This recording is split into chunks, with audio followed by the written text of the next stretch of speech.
So, in this video we will talk about the first law of thermodynamics. Finally, we have arrived at a point where we are ready to talk formally about the first law of thermodynamics, right.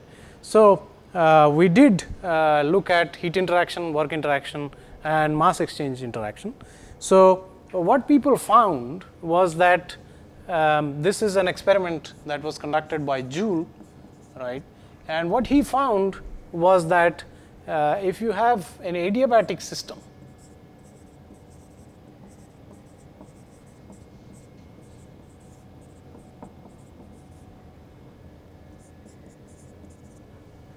so if the system is adiabatic, which means no heat interactions,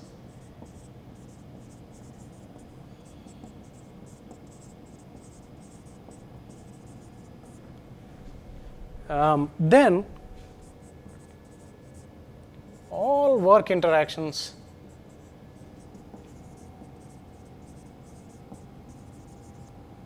between two states are equal, right. So, what Joule found was that if you take a system and let us say it has two states, 1 and state 2, right,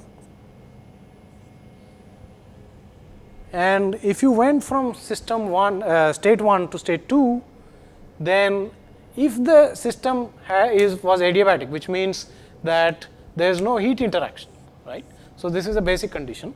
If as long as there is no heat interaction, then if you only had work interactions, right, and if you went from state 1 to state 2 using only work interactions and no heat interaction, then the work interaction was always the same no matter the path, which means that I could have gone this way or any other way, right.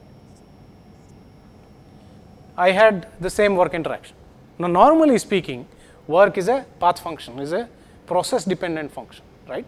But in this particular case, when the system has no heat interactions, work interaction appears to be a point function or a state function rather than a path function. Why? Because it only depends on 1 and 2. It does not depend on the path that I took from 1 to 2, right. So, which means that this work interaction, which is normally a path function, must correspond to a property of the system, right. This work interaction of an adiabatic system must correspond to some variable, some point function within the system, right. So, therefore, an adiabatic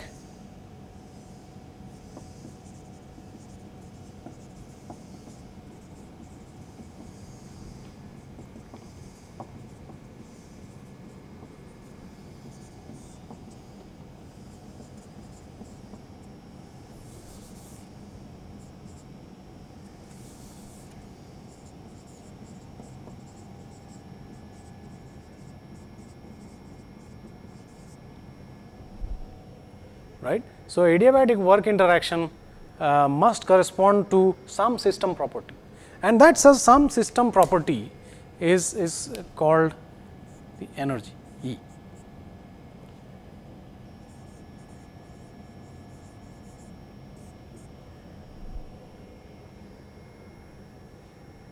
Right. And so, for example, that means that if you let us say have a system on which 10 joules of work have been done, then that corresponds to a 10 joules rise in its energy, right. And conversely, if the system does 20 joules of work on the surroundings, then its energy has gone down by 20 joules, right. And so, as long as this process, both these processes occur in a adiabatic fashion, right. And so, therefore, there must be some system property that corresponds to this adiabatic work interaction, and that system property is called its energy, right. And conversely, suppose we have an adiabatic system, right, and we also have the system not undergoing any work interaction. We have a closed system which is adiabatic to begin with, but also does not have any work interaction, right. So, heat interaction is 0, work interaction is 0, right. In that case, because this work interaction corresponds to a system property, the change in system property must also be 0, right. So, if a system does not have heat interactions or work interactions, then the change in its energy must be 0, right. And that is how we define the first law of thermodynamics, and that is the conservation of energy principle, right. So, if I have an isolated system, right, isolated system is an adiabatic system because no heat interaction. Further, there are no work interactions because it is an isolated system, right. For an isolated system, I cannot have any change in energy, right.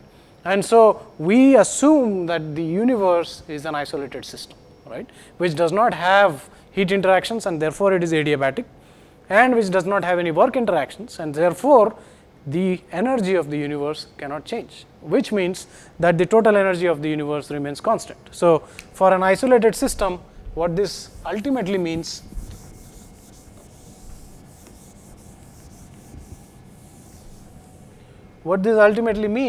is that for an isolated system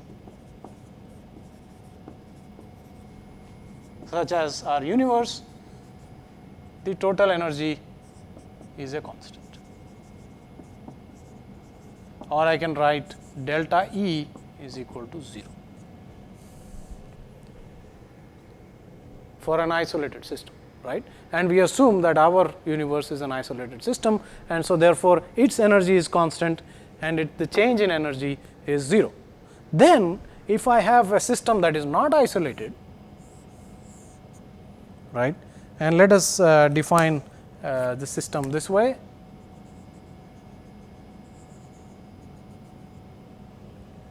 So, that is my system, right, and I know that I can define the system plus the surroundings are an isolated system.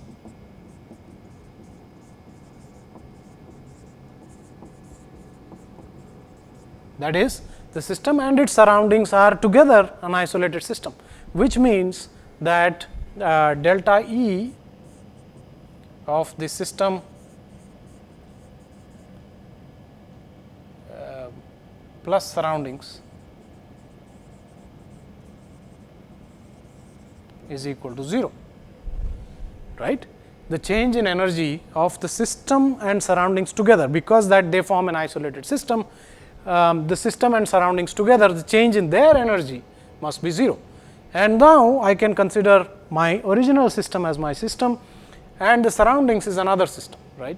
So, which means that I can define energy of this system as I have defined it here and energy of the surroundings. And so, therefore, I can now write this as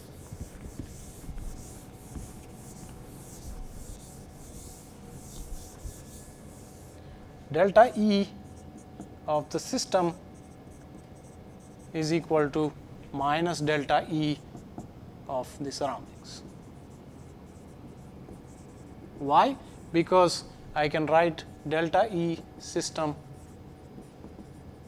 plus delta E surroundings must be equal to delta E system plus surroundings, and that should be equal to 0, right. And so, therefore, I have now written delta E of the system should be equal to negative of the delta E of the surroundings. What does that mean? That means that if I have any kind of system,